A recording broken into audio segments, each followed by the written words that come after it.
সুদীৰ্ঘ 9 মাহৰ অন্ত পৰিল পৃথিৱীত আহি পৰিল সুনিতা উইলিয়ামছ আৰু তেওঁৰ সহযোগী পুৱতি নিশা 3:27 ফ্লৰিডাৰ সাগৰত অৱতৰণ কৰিছে স্পেচ এক্সে আৰু তাৰ পিছতেই স্বাগতম জনাইছে নাছাৰ লগতে প্ৰতিগৰাকী ব্যক্তিয়ে সুনিতা উইলিয়ামছৰ লগতে সহযোগী গৰাকীক এই মুহূৰ্তত হে বিশেষ অপেক্ষাৰ অন্ত পৰিল প্ৰায় 9 মাহৰ অন্তত পৃথিৱীত ভৰি থলে সুনিতা আৰু উইলমৰে পুৱতি নিশা প্ৰায় 3:27 পৃথিৱীৰ বুকুত ভৰি থলে দুই মহাকাশচাৰীয়ে ঐতিহাসিক মুহূৰ্ত হৈ ৰল পুৱতি নিশা 3:27 ফ্লৰিডাৰ সাগৰত সফলভাৱে অৱতৰণ কৰিলে স্পেচ এক্সৰ যানখনে লগে লগে প্ৰতিগৰাকী ব্যক্তিয়ে স্বাগতম জনালে সুনিতা উইলিয়ামছ আৰু বুছ উইলমৰক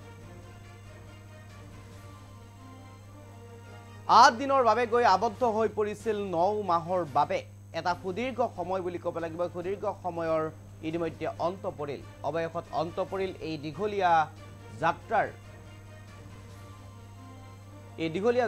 অন্ত পৰিল ইতিমধ্যে দুইকে লৈ যোৱা হৈছে স্বাস্থ্য পৰীক্ষাৰ বাবে আৰু আমি দৃশ্যাংশ দেখুৱাৰ কাৰণে আমাৰ জনাম ফুল প্লেটৰ সহায়তে দৃশ্যাংশ দেখুৱাৰ কাৰণে আমাৰ জনাম অপেক্ষাৰ অন্ত পৰিল প্ৰায় 9 মাহৰ অন্তত পৃথিৱীত ভৰি থলে সুনিতা উইলিয়াম আৰু উইলমৰে পুৱতি নিশা প্ৰায় 3:27 পৃথিৱীৰ বুকুত ভৰি থৈছে দুইগৰাকী মহাকাশচাৰীয়ে ঐতিহাসিক মুহূৰ্ত হৈ ৰল পুৱতি নিশা 3:27 ফ্লৰিডাৰ সাগৰত সফলভাৱে অৱতৰণ কৰিলে স্পেচ এক্সৰ যানখনে লগে লগে প্ৰতিগৰাকী ব্যক্তিয়ে স্বাগতম জনালে সুনিতা উইলিয়ামছ আৰু বুছ উইলমৰক 8 দিনৰ বাবে গৈ আবদ্ধ হৈ পৰিছিল 8 মাহৰ বাবে এটা সুদীৰ্ঘ সময় বুলি ক'ব লাগিব আৰু অৱশেষত অন্ত পৰিলে এই সুদীৰ্ঘ সময়ৰ আৰু ইতিমধ্যে দুইগৰাকী আহি উপস্থিত হৈছে পৃথিৱীত আৰু তাৰ পিছতেই স্বাগতম জনোৱা হৈছে দুইগৰাকীকে ফ্লৰিডাৰ সাগৰত পুৱতি নিশা এনেদৰে অৱতৰণ কৰিছে 3:27 ভাৰতীয় সময় অনুসৰি পুৱতি নিশা 3:27 আৰু এনেদৰে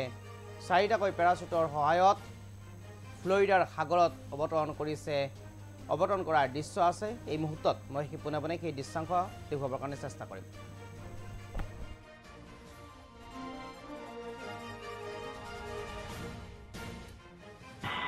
Looks like we're getting our next crew member here. That is none other than Sunny Williams. Big smile, big waves. She, like her other crew members.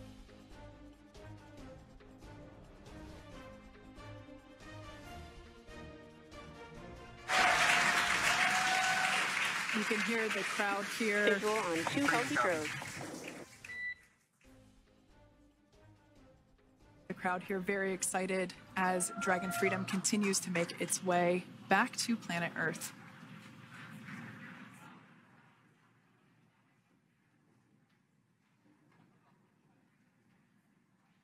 Next up, we'll stand by for the main deployment of the parachutes.